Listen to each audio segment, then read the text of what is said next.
नागपुर शहर में रहने वाली अंजना और नकुल एक प्राइवेट कंपनी में नौकरी करते थे, जहां दोनों को प्यार हुआ और सबकी रजामंदी से दोनों ने शादी कर ली। सुमित्रा अपनी इकलौती बहू के आने से बहुत खुश थी। अब मेरी इकलौती बहू घर में आ गई, अब मेरी सारी चिंता खत्म हो गई। अभी तो हम दोनों की शादी हुई है माँ जी, लेकिन मेरी ननद प्रिया की शादी करना तो अभी बाकी है। इसकी भी हो जाएगी जब होनी होगी, मुझे इसकी परवाह नहीं। ये कौन सा कुछ लेकर आएगी, ये तो उल्टा हमारे यहाँ से ही सब लेकर जाएगी। और तू जा, यहाँ क्या खड़ी है, जा जाकर कपड़े धो। अच्छा, अच्छा। अरे लगता है प्रिया तुम्हें सर्दी लग गई है। अच्छा। अरे बहू, सर्दी तो तुम्हें भी लग गई है, रुक मैं अभी तेरे लिए काढ़ा बना कर लाती हूँ। माँ जी, प्रिया के लिए भी। अरे इसे कोई सर्दी नहीं लगी है, ये तो बस काम से बचने का बहाना ढूंढ रही है। जा जल्दी, और कपड़े रखे उन्हें धोकर आ।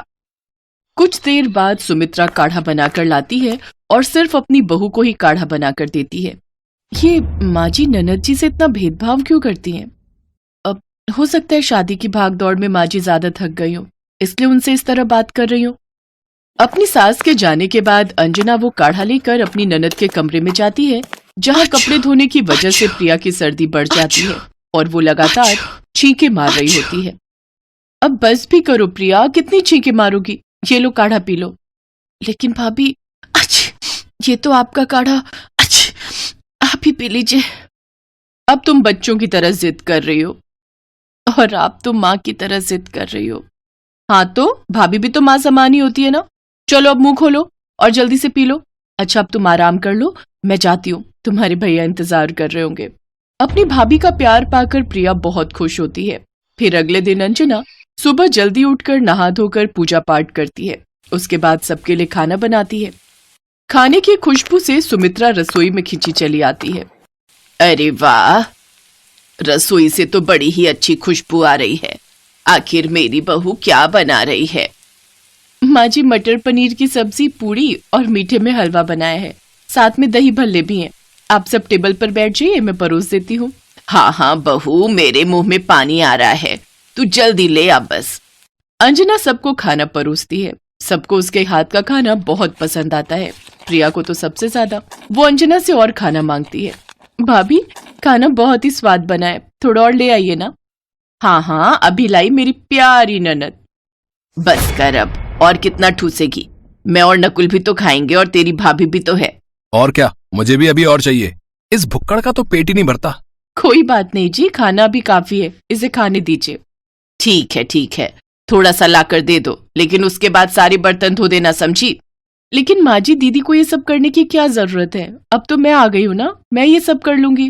अरे नहीं बहू, अगर इसे ज्यादा ढील दे देंगे ना तो ये बिगड़ जाएगी। आखिर इसे दूसरे घर भी तो जाना है। कोई बात नहीं भाभी, मैं कर लूंगी। प्रिया खाने के बाद सबके जूठे बर्तन धोने लगती है। ठंडे पानी से बर्तन धोने की वजह से उसकी ठंड और भी बढ़ जाती है और वो कांपने लगती है। वो अपनी माँ से हीटर तापने की बात कहती है तो वो उसे डांटते हुए कहती है, चल जा यहाँ से, कोई हीटर नहीं मिलेगा, चुपचाप से मेरे लिए चाय बना कर ले आ। काम करते करते अपने हाथ गर्म हो जाएंगे, बड़ी आई हीटर सेकने वाली। माँ, कम से कम अब तो मुझसे प्यार से बात कर लिया करो। भाभी के सामने भी आप मुझे खरी खोटी सुनाती रहती हो। कब से मैं आपके प्यार के लिए तरस रही हूँ। मैं आपकी हर बात मानती हूँ, फिर भी आप मुझे डांटती रहती हो। तू प्यार पाने लायक नहीं है, समझी? ऐसे ही समय बीतता है। एक रोज प्रिया अपनी माँ से नया सूट दिलवाने की बात कहती है, लेकिन उसकी माँ उसे डांटते हुए मना कर देती है। फिर अंजना बाजार से उसके लिए सूट लेकर आती है और उसे देते हुए कहती है, ये लो दीदी, आप ये सूट रख लो, मैंने एक बार भी नहीं पहना और मुझे आ भी नहीं रहा है, इसलिए आप इसे बना लो। थैंक यू भाभी, आप बहुत ही अच्छी हो। प्रिया जिस प्यार की उम्मीद अपनी माँ से करती थी वो उसे उसकी भाभी ने दिया। उसकी भाभी कभी उसे खाने की चीज देती तो कभी उसके लिए नए कपड़े या सैंडल लाकर दे देती। सुमित्रा इन सब के लिए काफी रोक टोक भी करती, लेकिन अंजना अपनी सास की नहीं सुनती और अपनी ननद का पूरा ख्याल रखती। ऐसे ही एक रोज जब वो एक शादी में गए थे तो रोहन नाम के एक लड़के की नजर प्रिया पर पड़ती है और वो उसे पसंद करने लगता है। प्रिया को भी वो पसंद आ जाता है। कुछ ही दिनों में दोनों को एक दूसरे से प्यार हो जाता है। और एक रोज प्रिया उससे मिलने पार्क में जाती है। रोहन, रोहन मुझे इस घर से ले जाओ। माँ मुझे बिल्कुल भी प्यार नहीं करती और ना ही भाई। सिर्फ एक भाभी है जो मुझे समझती है, मुझसे प्यार करती है। मुझे ब्याह कर ले जाओ रोहन, नहीं तो माँ किसी से भी मेरी शादी करवा देगी। मैं बात तो कर लूं, लेकिन क्या तुम्हारी माँ इसके लिए मानेगी? और किसी का तो नहीं पता, लेकिन भाभी मुझे जरूर समझेंगी। प्रिया की भाभी उन दोनों को एक साथ देख लेती है और उनकी सारी बातें सुन लेती है। मैं तुम दोनों की बात जरूर माँ जी से करूंगी, और प्यार करना कोई बुरी बात थोड़ी ना है। वैसे तुम मेरी ननद जी को खुश तो रखोगे ना? हाँ भाभी, जो प्यार आप उसे उस घर में आप देती हो वही मैं भी इसे देना चाहता हूँ। मैं इसे कभी दुख नहीं पहुंचाऊंगा और इसे हमेशा खुश रखूंगा। हाँ भाभी, रोहन बहुत अच्छे हैं और मुझसे बहुत प्यार भी करते हैं। ठीक है, तो तुम दोनों की शादी करवाने की जिम्मेदारी अब मेरी। घर आकर दोनों ननद भाभी रसोई में काम कर रही थी कि तभी सुमित्रा जोर से चिल्लाते हुए प्रिया को बुलाती है, जिससे डर कर बर्तन उसके हाथ से गिर जाते हैं। वो बाहर आती है।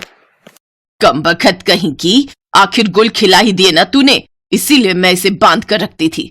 बता कमबख्त, तूने आखिर ऐसा क्यों किया? हमारी इज्जत मिट्टी में मिला ही दी ना। आखिर दिखाई दिया ना इसने अपने खून का असर। लेकिन माँ जी हुआ क्या? कमला मिली थी, उसने बताया मुझे कि इसका रोहन नाम के किसी लड़के के साथ चक्कर चल रहा है, इसलिए मैं इसे प्यार नहीं करती क्योंकि ये सौतेली है। जैसे इसकी माँ का चक्कर चला था ना मेरे पति से। खुद तो वो मर गई, लेकिन इसे छोड़ गई हमारी छाती पर मूंग दलने के लिए। क्या? सौतेली? लेकिन माँ जी अगर ये किसी से प्यार करती है तो इसमें गलत ही क्या है? हमारी भी तो लव मैरिज हुई है, और वैसे भी दीदी ने हमेशा आपसे माँ का प्यार मांगा, लेकिन आपने कभी नहीं दिया। लेकिन अब मैं इनकी माँ हूं और मैं इनका कन्यादान करूंगी। बहू, अब तू मेरे खिलाफ जा रही है। तो गुस्सा थूक दीजिए ना माँ जी, सौतेली ही सही, लेकिन आखिर है तो आपकी बेटी ही ना। अंजना बिल्कुल सही कह रही है माँ, मैं भी इससे नफरत करता रहा, लेकिन हमारी प्रिया इतनी भी बुरी नहीं है। उन सब की बातों से सुमित्रा को अपनी गलती का एहसास हो जाता है। फिर वो खुशी खुशी प्रिया की शादी रोहन से करवा देती है। अब सुमित्रा भी प्रिया को माँ का प्यार देती है, साथ ही उसकी भाभी भी उसके लिए बहुत खुश थी। ये कहानी है यशोदा और भुवन की। भुवन यशोदा का देवर है। वो उसे भाभी माँ पुकारता है। वो है भी तो उसकी माँ की तरह। यशोदा की शादी अतुल से हुई थी। जब वो शादी करके इस घर में आई तो भुवन उस समय सिर्फ 7 साल का था। यशोदा, तुम जानती हो कि मेरे माता पिता नहीं हैं। मेरे छोटे भाई भुवन की पूरी जिम्मेदारी मेरी है। मैं उम्मीद करता हूं कि आज से हम दोनों मिलकर इस जिम्मेदारी को निभाएंगे। आपको कभी कोई शिकायत का मौका नहीं दूंगी। भुवन का देवर की तरह नहीं, अपने बच्चे की तरह ध्यान रखूंगी। यशोदा ने जो कहा वो किया। भुवन के लिए उसका प्रेम एक माँ की तरह ही था। यशोदा भुवन को खाना खिला रही है। अरे बस बस बस भाभी माँ, ये देखो मेरा पेट पूरा भर गया है, इसमें थोड़ी सी भी जगह नहीं बची है। सच?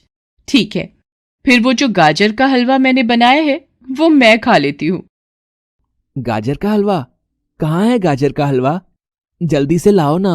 अरे, तुमने तो कहा कि पेट में जगह नहीं है, अब हलवा किस पेट में खाओगे? वो दोनों बात कर ही रहे थे कि गांव के जुम्मन चाचा दौड़ते हुए उसके घर आए। यशोदा, बेटी यशोदा, जल्दी खेत पर चलो। क्या हुआ जुम्मन चाचा? अनर्थ हो गया बेटी, अनर्थ। अतुल को किसी जहरीले सांप ने काट लिया है, उसकी हालत ठीक नहीं है। यशोदा और भुवन जब तक अतुल के पास पहुंचे उसका शरीर तो वहीं था, लेकिन उसकी आत्मा एक लंबे सफर पर निकल गई थी। यशोदा का रो रो कर बुरा हाल था। अपने बड़े भाई की लाश देखकर भुवन की आंखों से भी आंसू रुकने का नाम नहीं ले रहे थे। रोते रोते वो बेहोश हो गया। पल में ही यशोदा के जीवन में होनी ने अपनी दर्द भरी कहानी लिख दी थी, लेकिन उस असहनीय दर्द में भी यशोदा के कानों में अपने पति की वो बात गूंज रही थी जो उन्होंने यशोदा के पहली बार घर आने की बात कही थी। मेरे छोटे भाई भुवन की पूरी जिम्मेदारी मेरी है। मैं उम्मीद करता हूं कि आज से हम दोनों मिलकर इस जिम्मेदारी को निभाएंगे। यशोदा ने अपनी भावनाओं पर नियंत्रण किया। उसने न सिर्फ अपने आंसू खुद पोंछे, बल्कि अपने पति की जलती चिता के सामने भुवन को गले लगाकर उसे ये भी आश्वस्त किया कि आज से वो सिर्फ उसकी भाभी माँ नहीं, उसकी भैया भी है। यशोदा के जीवन का सबसे बड़ा लक्ष्य था अपने देवर को उसके पांव पर खड़ा करना। उसे हर वो खुशी देना जो उसके भैया देना चाहते थे। एक दिन जब वो हमेशा की तरह खेत पर जाने के लिए निकल रही थी तो उसने देखा कि भुवन भी बैलों के पास खड़ा है। अरे, तू यहाँ क्या कर रहा है? आज स्कूल नहीं जाना क्या? नहीं भाभी माँ। अरे क्यों? तेरी तबीयत तो ठीक है ना? भाभी माँ, मुझे बुखार नहीं है, लेकिन अब मैं स्कूल नहीं जाऊंगा। क्यों? किसी ने कुछ कहा क्या? नहीं भाभी माँ, तुम मेरे लिए कितनी मेहनत करती हो, चाहे गर्मी हो या सर्दी या बारिश। इन बैलों की तरह तुम खेतों में अकेले लगी रहती हो और मैं तुम्हारी कुछ भी मदद नहीं कर पाता। मुझे पढ़ाई नहीं करनी भाभी माँ, मुझे आपकी तरह खेतों में काम करना है। अरे बाप रे, मेरा छोटा सा देवर इतना बड़ा हो गया, इतनी बड़ी बड़ी बातें करने लगा। मुझे और क्या चाहिए? लेकिन अभी तुम्हें पढ़ना है, खूब पढ़ना है, बहुत बड़ा आदमी बनना है। तुम्हारी भाभी माँ को तुम्हारी यही मदद चाहिए। बोलो, करोगे ऐसे मेरी मदद? भुवन अपनी भाभी माँ की बात नहीं टाल सकता था। उसने वादा किया कि वो अब खूब पढ़ेगा और अपनी भाभी माँ का नाम रोशन करेगा। इस बीच यशोदा के साथ एक और घटना घटी। यशोदा जवानी में ही विधवा हो गई थी। वो दिखने में बहुत सुंदर थी। इस कारण गांव का साहूकार उस पर बुरी नजर रखता था। वो उसे आए दिन परेशान किया करता था। एक दिन शाम को जब यशोदा खेत से लौट रही थी तभी उस साहूकार ने उसका रास्ता रोक लिया। अरे क्यों अपनी जवानी इन खेतों में बिता रही हो यशोदा? एक बार मुझे खुश कर दे, रानी बनाकर रखूंगा तुझे, रानी। हाँ। तू फिर आ गया, बड़ा ही बेशर्म है। अरे क्या करूं, तू चीज ही है इतनी करारी कि बेशर्मी करने का मन करता है। तू हटता है कि नहीं आगे से? इतना जुल्म मत करो यशोदा अपने प्रेमियों पर। सबके नसीब में नहीं होता इतना प्यार। कहां तू स्वर्गवासी अतुल के भाई भुवन के लिए अपना जीवन बर्बाद कर रही है? देख, फिर से कह रहा हूं, जवानी को बर्बाद मत कर, इसका उपयोग कर, फिर देख क्या नहीं होगा तेरे कदमों में। ये कहकर साहूकार उससे जबरदस्ती करने की कोशिश करने लगा। गुस्से में यशोदा ने अपने साथ रखे हंसिये को निकाला और उसके गले पर लगा दिया। देख, एक ही झटके में तेरी मुंडी नीचे जमीन पर तड़पती हुई दिखेगी, इसलिए भलाई इसी में है कि यहां से इतनी दूर भाग जा जहां मेरी नजर तुझ पर ना पड़े, क्योंकि अगली बार अगर तू मुझे दिख गया तो तू जिंदा नहीं रहेगा। साहूकार वहां से न सिर्फ अपनी जान बचाकर भागा बल्कि उसने गांव ही छोड़ दिया। दूसरी ओर साहूकार की ये सारी बदतमीजी भुवन के एक दोस्त देवेश ने देख ली थी। वो भागा भागा भुवन के पास गया और उसे सारी बात बताई। भुवन की आंखों में आंसू आ गए। अपनी भाभी मां के प्रति उसके दिल में और भी प्यार बढ़ गया। समय धीरे धीरे करके बीतने लगा। यशोदा के बालों में अब सफेदी आ गई थी। भुवन की पढ़ाई पूरी हो गई थी। उसे शहर में अच्छी सी नौकरी भी मिल गई थी। फिर यशोदा ने एक अच्छी लड़की देखकर भुवन की शादी कर दी। भुवन अपनी पत्नी प्रेरणा से हमेशा अपनी भाभी मां की बातें करता और उनकी खूब तारीफ करता। शादी के कुछ दिनों बाद की बात है। भुवन और प्रेरणा बातें कर रहे हैं। भुवन, गांव में तुम्हारी इतनी जमीन है, फिर भी हमें यहाँ शहर में किराए पर रहना होता है। क्यों ना गांव की जमीन बेचकर यहाँ फ्लैट में रहा जाए? वो मेरी जमीन नहीं है, भाभी माँ की है, उन्हीं ने उसे संभाला है। भाभी माँ, भाभी माँ, भाभी माँ, जब देखो उन्हीं के नाम की माला जपते रहते हो। अरे वो तुम्हारे पुरखों की जमीन है जिस पर तुम्हारी भाभी माँ कुंडली मारकर बैठी है। ये नहीं दिखता तुम्हें? ये तुम क्या कह रही हो? यकीन नहीं हो रहा है ना? ठीक है, तुम अपना हिस्सा भाभी माँ से मांग कर देखो। तुम्हारी भाभी माँ की असलियत तुरंत तुम्हारे सामने आ जाएगी। छुट्टियों में भुवन अपनी पत्नी प्रेरणा के साथ गांव आया और उसने अपनी भाभी माँ से इस बारे में बात की। अरे, सब तो तेरा ही है, इसमें हिस्से की क्या बात? वो क्या वो लगा रखा है? खुल के क्यों नहीं बोलते? देखिए भाभी, मुझे घुमा फिरा कर बात करने की आदत नहीं है। आप जो कह रही हैं कि सब तेरा है, इसमें हिस्से की क्या बात? इसी से पता चल रहा है कि आपके मन में चोर है। अगर सब इनका है तो सब लिख दीजिए ना इनके नाम पर। वो तो करेंगी नहीं आप, क्योंकि सारी जमीन पर तो आपकी नजर है। तुझे भी ऐसा ही लगता है क्या भुवन? भाभी माँ की बात का भुवन कोई जवाब नहीं देता है। कभी कभी खामोशी भी एक तरह का जवाब ही होती है। भाभी माँ को जवाब मिल गया था। उसने उसी दिन सारी जमीन भुवन के नाम कर दी। उस रात वो उस घर को छोड़कर जाने का सोच ही रही थी कि उसे भुवन के चीखने की आवाज सुनाई थी। वो भागी भागी भुवन के कमरे में गई तो देखा कि एक मजबूत सी कदकाठी का आदमी उसका गला दबा रहा है। यशोदा ने जब ये देखा तो वो गुस्से में भर गई। वो अपने कमरे से तुरंत गंडासा लेकर आई और उससे उस आदमी पर वार किया। उस आदमी ने अपने बचाव में यशोदा को धक्का दिया और उसी गंडासे को उसके पेट में घोंप दिया। खून की धार बह निकली। इस बीच उस आदमी के चेहरे पर यशोदा की नजर गई। ये वही साहूकार था जो बहुत सालों बाद फिर से गांव लौटा था। हालांकि अब उसकी शक्ल काफी बदल गई थी, लेकिन यशोदा ने उसे पहचान लिया। तो कुछ भी कर ले यशोदा, आज मैं इसे नहीं छोड़ूंगा। तूने इसके चक्कर में मेरा प्रेम प्रस्ताव ठुकराया था। मेरा पूरा जीवन भटकते भटकते बीता, लेकिन आज सारा बदला मैं निकाल दूंगा। ये सारा शोर सुनकर प्रेरणा भी वहां आ गई थी। वहां का दृश्य देखकर उसे लकवा सा मार गया था। जब तक भुवन की भाभी मां जिंदा है, भुवन का कोई बाल भी बांका नहीं कर सकता। वो बेटा है, मेरा बेटा, और एक बेटे के लिए मां किसी भी हद तक जा सकती है। मैंने तुझे पहले भी कहा था ना कि मेरे सामने फिर कभी मत आना, नहीं तो जिंदा नहीं बचेगा तू, लेकिन फिर भी तू आ गया। ये कहकर यशोदा ने साहूकार के हाथों से गंडासा छीनकर उस पर जोरदार हमला कर दिया। तुरंत ही उसकी मौत हो गई। यशोदा के पेट से बहुत खून निकल रहा था। उसकी आंखें बंद हो रही थी।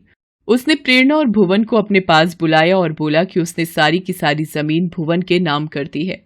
भुवन और प्रेरणा की आंखों में पश्चाताप के आंसू थे और यशोदा की आंखों में खुशी के आंसू। आज उसने अपने पति से किया वादा पूरा कर दिया था। वो अपनी सारी जिम्मेदारी निभाकर अपने पति के पास वापस लौट रही थी।